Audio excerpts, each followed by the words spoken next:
Muy bien, continuamos con más información en Noticiero 9 Central y justamente hablando de este encuentro regional de salud que se ha desarrollado en la tarde de este día viernes aquí en la capital de la provincia del Chaco, en donde se han arribado, bueno, a conclusiones importantes y por supuesto se han abordado temas que hacen justamente a la salud pública de toda nuestra región. Y para hablar un poco más acerca de esto estamos con la presencia tan grata en los estudios de la ministra de Salud de la provincia del Chaco, la doctora Carolina Centeno. Doctora, muy buenas noches, ¿cómo le va? Gracias por venir. ¿Cómo estás, Marcos? Gracias por la invitación, como siempre. No, por favor, gracias. Bueno, doctora, primer encuentro regional de salud en la ciudad de Resistencia que se ha desarrollado con total éxito, muchísima gente. ¿Cuáles fueron los temas abordados principales?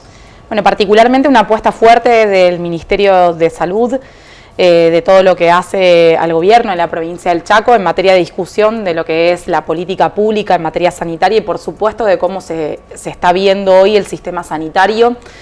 No hablando de la pospandemia todavía, porque tenemos una ola de COVID en curso y pareciera que nunca nos quiere dejar este virus, pero particularmente sí entendiendo de que hay inevitablemente una transformación y el punto es redirigir las miradas hacia dónde va esa transformación, qué es lo que el pueblo, la gente que vive en los barrios espera que el sistema de salud, no estamos hablando solamente del sector público, estamos hablando también de las obras sociales y del sector privado, debemos específicamente empezar a debatir, a reflexionar, a poder dar las discusiones y los debates necesarios con varios tópicos que a nosotros nos parecen más importantes. Y bueno, la verdad que estamos muy contentos. La convocatoria, además de ser muy diversa, plural y amplia, fue una convocatoria masiva y nos sentimos muy orgullosos también de que los trabajadores y las trabajadoras, principalmente del sector público de salud, se hayan sumado a esta discusión y hayan participado. Esperamos que sea el primero de muchos encuentros. La idea es federalizar dentro de la provincia estos encuentros para poder acercarlos a los territorios, a los lugares, a los centros de salud, a los hospitales, llevar las discusiones en cada uno de los espacios. Tuvimos diferentes oradores, diferentes tópicos, particularmente desde la universidad y la academia, más desde la perspectiva del trabajador, lo que es la fuerza laboral en salud, cómo se distribuye el recurso, dónde está, qué es lo que pasa, qué pasa con la formación, después desde el rol de los sindicatos con respecto a lo que significa la disputa de el salario versus la responsabilidad dentro de los espacios sanitarios. Luego tuvimos la convocatoria donde estuvo Lady Fabreto de la CCC, discutiendo lo que es participación comunitaria y el rol indefectible que tiene la comunidad, la gente en la toma de decisiones. Por supuesto también un punto aparte lo que es política de medicamentos y ahí podemos hablar de laboratorios e industria farmacéutica muchísimo. Y por último, con la participación de Nicolás, estuvimos discutiendo la integración del sistema en su punto más macro y la discusión que se viene hacia adelante, que entendemos que es una discusión que inevitablemente, como dijimos antes, tenemos que dar y que esperamos también de que se pueda empezar a discutir no solamente en el ámbito sanitario, sino que la salud como derecho es un problema de todo el pueblo y es el pueblo claramente quien tiene que poder discutir y debatir estas ideas. Claro. Ministra, ¿cuál es el principal objetivo de este primer encuentro? Imagino también puede llegar a ser la base para futuros encuentros. Veníamos hablando ya previamente, había yo dado notas en diferentes medios sobre la necesidad de pensar en la integración del sistema como algo central. La integración durante la pandemia se dio porque tuvimos que trabajar en conjunto, donde los recursos escaseaban y donde también la toma de decisiones se tenía que hacer en un contexto de emergencia, pero también sabemos de que muchas veces la integración se da, como dijo la vicepresidenta en su momento, se da a las patadas y la idea es poder pensar en una planificación, en una agenda y en qué leyes, en qué políticas públicas, qué estrategias necesitamos hacia el futuro o de cara al futuro para poder lograr esta integración. Que la integración no implica que desaparezca ningún sector, que eso es lo otro, digamos, ¿no? Claro. Siempre que se habla de integración aparecen los miedos a pensar de que uno lo que quiere es estatizar todo y hacer que el privado no exista. Esa no es la función de la integración. La integración primero es reconocer los tres sectores que existen en la Argentina y que coexisten, pero su relación es completamente patológica, diríamos, en términos médicos, o sea, es una relación que no le sirve a la gente, no le sirve al trabajador, no le sirve a la trabajadora y le dificulta a los decisores muchas veces la toma de esas decisiones. Entonces, no se trata de eliminar los sectores, sino que se trata de capitalizar qué es lo que hace cada uno bien y poder redistribuir no solamente el flujo de financiamiento o el de plata, porque todo es plata, también lo sabemos, pero principalmente redefinir qué modelo de atención queremos, qué modelo de construcción sanitaria queremos, entendiendo de que desde los hospitales y centros de salud atendemos la enfermedad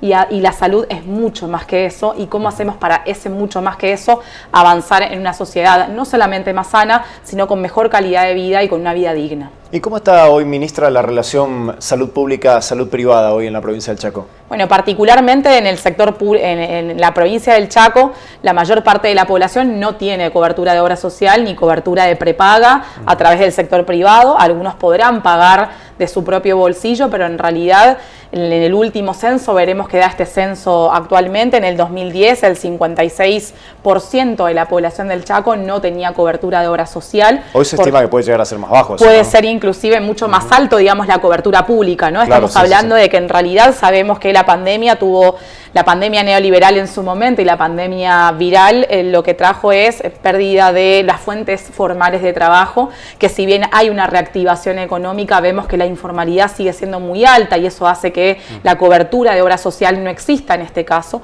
Entonces tenemos un sector público que en nuestra provincia y en las provincias también del nordeste es donde lo público o el sector público no solamente que es el más fuerte, sino que el que tiene más territorio, el que tiene más capilaridad.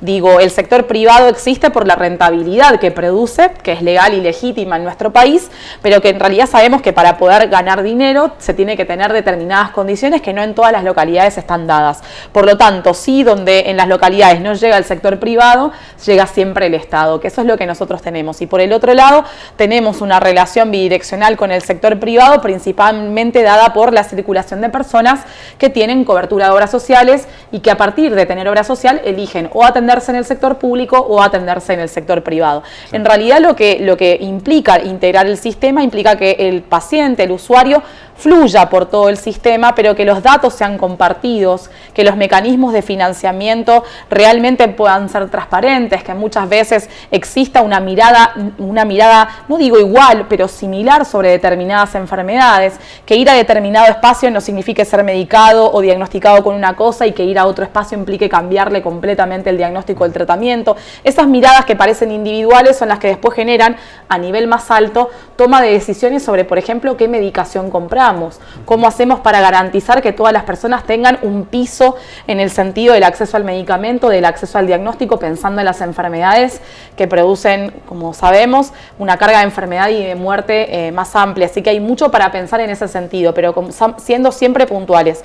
Nosotros queremos que el sector privado tenga su rentabilidad correspondiente, pero entendiendo también de que esa rentabilidad no puede ir de la mano del ahogo de las obras sociales, no puede ir de la mano tampoco del ahogo a los bolsillos de los trabajadores y de las trabajadoras, principalmente con los costos de los medicamentos. Por eso la disputa del sentido tiene que ir a discutir esto, ¿no? Industria farmacéutica, prescripción, sectores corporativos, trabajadores, que vuelvo a decir, es un diálogo, es un consenso, es la búsqueda de esos consensos para la transformación hacia adelante. ¿Acompañan hoy, ministro, a las obras sociales al sistema de salud? Nosotros tenemos la mayor parte de la cobertura, se da en dos obras sociales, una es la obra social provincial, el INSEP, y la otra es la obra social de PAMI, de jubilados y pensionados, particularmente quienes... Digo en general, sí. ¿No? Las privadas también. Exactamente, o sea, la mayor cantidad de afiliados que tenemos en la provincia son de esas obras sociales. El resto de las obras sociales es marginal casi la cantidad de afiliados que tenemos. Esos son los que producen mayoritariamente el pool que se administra dentro. Después tenemos algunas prepagas también, pero con menor cantidad de afiliados, no tan fuertes como las obras sociales, que generan un flujo económico de financiamiento muy alto. El problema muchas veces es el entrecruzamiento de esos financiamientos o que no se hace el recupero correspondiente, o que muchas veces las obras sociales no terminan respondiendo y quien responde es el Estado, frente, por ejemplo, a esto que te digo, el acceso a un medicamento que no es gratuito en determinados espacios, pero que la persona no tiene capacidad para poder comprarlo y termina cubriendo el sector público de salud, pero no hay un recupero con respecto a eso. Entonces, nosotros sabemos que atendemos a todos. El Estado puede atender a todos y elige, el individuo, el ciudadano, ciudadana, elige dónde atenderse. El punto sería no solamente que elija dónde atenderse, y eso tiene que ver también con una cuestión de calidad, sino de que la persona pueda tener la misma historia clínica que se lea en el hospital, se lea en el sector privado, claro. Porque la persona es la misma. Sin embargo, cada vez que la persona traspasa la vereda hacia otro sector, no saben nada de su historia. Y parece eso, un diagnóstico totalmente diferente. Además de que pueden aparecer otros diagnósticos, no se la conoce a la persona. De hecho, también tenemos que disputar el modelo de atención que nosotros tenemos dentro del sector público. Si bien ya parece como que así siempre fue, en realidad sabemos que así siempre fue no siempre significa que sea bueno. Pensar que que una persona muchas veces para atender un problema de salud se atienda por guardia, eso no está bien. Pensar que una vez que yo voy a un consultorio, me atiendo con una persona, me diagnostica y me ve, y al otro día vuelvo a ir al mismo consultorio y me ve otra persona diferente que me vuelve a mandar otra cosa, eso hace la longitudinalidad, se llama eso, de lo que es el control o lo que significa la atención. Eso es lo que nosotros estamos disputando. Esas son las experiencias propias de los ciudadanos, pero traspasadas a políticas públicas. Se necesitan leyes para regular estas cuestiones, se necesita definir una política de financiamiento, dónde va a salir la plata, pero también regular a quién se financia, cómo se financia y que rindamos cuentas de ese financiamiento, que al fin y al cabo es lo que también genera transparencia dentro del mecanismo del financiamiento de la salud. Claro. Ministra, situación COVID en la provincia del Chaco, ¿cómo estamos hoy en día? Bueno, particularmente seguimos recibiendo los reportes, tenemos entre un 30 y 40% de positividad. La positividad en estas últimas 48 horas ha descendido un poquito al límite con el 30%. Tenemos reportados en Febriles, que es nuestro centro monitor, menos cantidad de casos que hace un par de días atrás, pero tampoco podemos estimar hasta que no terminemos de sumar lo que es la semana. Frente a la semana anterior tuvimos un aumento de casos. Si bien ¿Por qué pasó a Febriles, disculpe ministra, sí, por qué pasó Febriles del Perrando a Salud Pública? En realidad lo que se hizo fue transformarlo en una UMA, se llama, una unidad de monitoreo ambulatorio. Ajá. Entonces lo que se hace ahí es no solamente se hace hisopado para COVID, sino si la persona da negativa ya se puede tomar para otros virus respiratorios y ya el diagnóstico que se genera allí ya es integral. No dependemos del laboratorio del Hospital Perrando, sino que ahí mismo está toda la capacidad bioquímica y técnica. Lo que se hace es articular con la guardia del hospital o con el modular del hospital si hay que internar a un paciente que se diagnostica allí mismo, pero claro, una persona va a Febriles, se hisopa, se le da el resultado llega a los 20 minutos a su correo electrónico reportado. Por lo tanto, lo que permite esto es un flujo más rápido de pacientes. Se puso toda la operatividad dentro de ese lugar y lo que hizo fue quitarle la responsabilidad a un hospital sobre sostener un dispositivo 24 horas que no sea la guardia del hospital y sostenerlo con un equipo desde el nivel central, que en este caso es la dirección de laboratorios, y que además hace un monitoreo epidemiológico donde se van viendo estas cuestiones que mencionábamos antes. Y bueno, en Febriles teníamos casi 230, 250 casos diarios, los últimos reportes dieron 180, 130, veremos cómo suma. Lo único que nosotros siempre decimos es que lo más grave es contar fallecidos, ¿no? O sea, lamentablemente todavía seguimos teniendo internados que la mayoría de los casos tienen los esquemas incompletos de vacunación. ¿En cuánto estamos hoy más o menos, ministra, de internados? Aproximadamente tenemos entre 22 personas a 25 personas, eso dependerá si se dan de alta. Hay un gran porcentaje que son los internados leves, donde en su mayoría están internados con COVID y no por COVID. Claro. ¿Esto qué significa? Se internan, se hisopan para la internación y dan positivos, pero fueron a dar a luz, fueron a hacerse una cirugía o tuvieron un accidente de tránsito. Claro. Igual se los aísla en el modular y se los separa y se los contabiliza como paciente COVID, pero nuestra idea es ir avanzando en contabilizar a los que están internados con requerimiento de oxígeno o en camas de terapia intensiva, que es al fin y al cabo el indicador más importante de ocupación, ¿no? De camas y por supuesto fallecidos. Hablamos con el ministro de Salud de la provincia, que nos está visitando por el encuentro, y él decía que ellos están atravesando casi una quinta ola, ¿no? Tuvieron la cuarta, bajó y ahora volvió a subir en virtud de estas dos variantes de Omicron, BA.4 y BA.5, que lo dijimos previamente, que son variantes que generaron un aumento, pero que vienen sostenidamente estables en la ocupación de las camas. Creo que ese es el punto más importante. Nosotros de estos 25 pacientes tenemos solamente 5 aquí y 2 en Sáenz Peña con asistencia respiratoria mecánica, por lo tanto es muy bajo el porcentaje. Recordemos que nosotros llegamos a tener casi 100 personas respiradas, ¿no? Sí. En la provincia en su momento, y la idea es que cada vez las personas estén con sus esquemas completos. Hoy fue el lanzamiento de la vacunación en niños y niñas, la hicimos en el Centro de Salud Villa Libertad de 6 meses a 2 años, el refuerzo con Moderna pediátrica de 3 y 4 años, así que era el último grupo etario que nos faltaba ingresar a la vacunación y convocamos a la comunidad, a la población a que se acerque a los centros de salud, se coloque sus vacunas. Si bien la percepción del riesgo puede ser baja, no me va a tocar, ya el COVID pasó, el problema es quienes tienen factores de riesgo o edad avanzada, tienen más posibilidades de complicarse o de morir por esto, y la vacuna ya ha demostrado con creces que realmente es una herramienta efectiva para evitar eso. Totalmente. Doctora, post-COVID, ¿cómo ha quedado el sistema de salud? ¿Se ha recuperado por completo a lo que era prepandemia? Digo por ahí los servicios, porque ha ocurrido mucho, ¿no? Durante la pandemia del COVID-19, que lamentablemente por ahí otras patologías como que han quedado de lado, ¿no? Desplazadas por este COVID-19. Hoy post-pandemia, o no transitando una situación tan complicada como la que veníamos transitando. ¿Se ha recuperado todo ese sistema que venía funcionando prepandemia? Bueno, aún no se termina de recuperar todavía, por eso siempre hablamos de poner en marcha el sistema. Nosotros, una cosa es el sistema por ahí que conocemos hasta el 2015, otro sistema fue de entre el 2016 y 2019 y otro sistema después del 2019 y la pandemia. Particularmente hasta el 2015 teníamos un Ministerio de Salud Nacional en articulación con las provincias para muchísimas políticas públicas que se piensan estratégicas, además tengan el fortalecimiento y la rectoría de la mirada hacia dónde vamos. Estoy hablando, por ejemplo, del Plan Cunita, para que te des una idea en dónde estábamos en el 2015.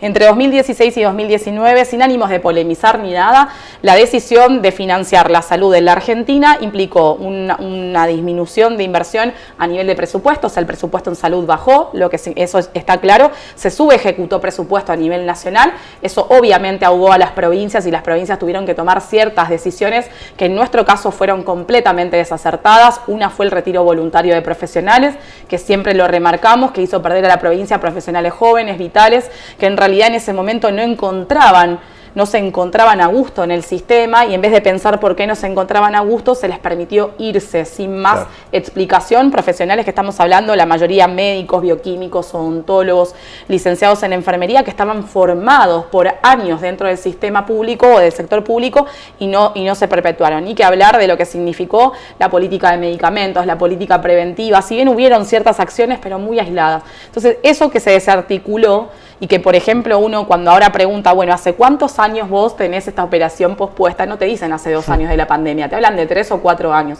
O sea que en realidad el retraso en el acceso a los tratamientos ya comenzó antes, por esto que te estaba diciendo. Porque si nosotros hacíamos egresar a los profesionales, ya no teníamos cómo responder a las necesidades de la gente. Entonces, a partir del retiro, tuvimos menos capacidad resolutiva y otras políticas que particularmente fueron focalizadas en el desfinanciamiento, o sea, en la falta de inversión. Y bueno, nos sorprendió a los 3 meses de haber iniciado la gestión esta pandemia. Todos los recursos se fueron al COVID y todo lo otro permaneció en la casa y después atendía por urgencias. Nada más, cerrados los centros de salud, empezamos a abrirlos, pero ese abrir implica retomar lo que había quedado pendiente, pospuesto, más lo que significó el atravesamiento de la pandemia. Por lo tanto, creo que no es lo más difícil generar infraestructura, poner equipamiento, comprar insumos, eso son cuestiones de planificación y de reorganización. El tema es el personal profesional. Exactamente. Primero es la cantidad o tipo de recurso humano que tenemos y lo otro es el proceso que genera dentro del recurso humano. Si nosotros el recurso humano no está motivado, no se siente parte de un proyecto colectivo, no tiene horizonte, claramente muchas veces pierde la brújula, no sabe para qué está. Y eso da lugar también muchas veces a ese desinterés, a esa indiferencia que pueda sentir la persona, el trabajador o trabajadora sobre el dolor del otro, digamos. Nosotros tenemos que realmente, como decía hoy Nicolás, empatizar con el dolor porque trabajamos con el dolor.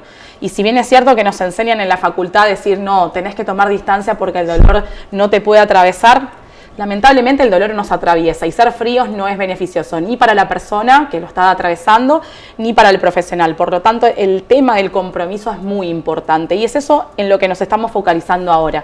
Pero eso es un proceso cultural, es una batalla cultural. Es poder cambiar lo que pasa dentro del sistema para pensarnos por qué hay violencia, por qué se maltrata, por qué hay gente que no quiere hacer lo que tiene que hacer, lo que supuestamente debería saber que tiene que hacer.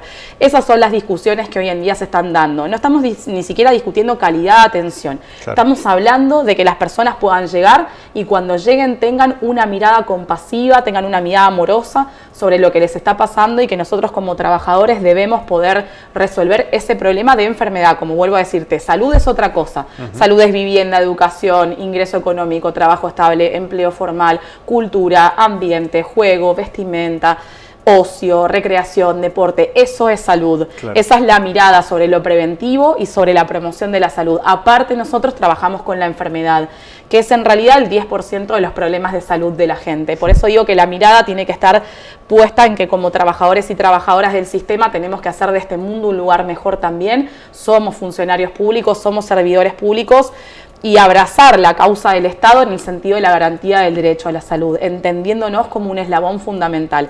Si el pueblo abraza al sistema y si los trabajadores y las trabajadoras abrazamos al sistema de manera de comprender para qué estamos y por qué estamos, entendemos que solamente de esa manera se van a dar las transformaciones necesarias. Ministra, muchas gracias por haber venido. A Muy ustedes, amable. por favor. Muy amable, de verdad. Muy bien, así pasaba la ministra de Salud de la provincia del Chaco, Carolina Centeno, hablando un poquito acerca de todo lo que tiene que ver con la salud pública y también la salud privada en la provincia del Chaco, después de lo que ha sido este primer encuentro regional de salud que se ha realizado en la jornada de este día viernes aquí en la ciudad de Resistencia y por supuesto también hablando un poquito de números de COVID-19 y hablando un poquito de la pospandemia y cómo ha quedado justamente todo el sistema de salud, tanto, reitero, público como privado en la provincia del Chaco. Pequeña pausa y enseguida regresamos con más información en Noticiero 9 Central.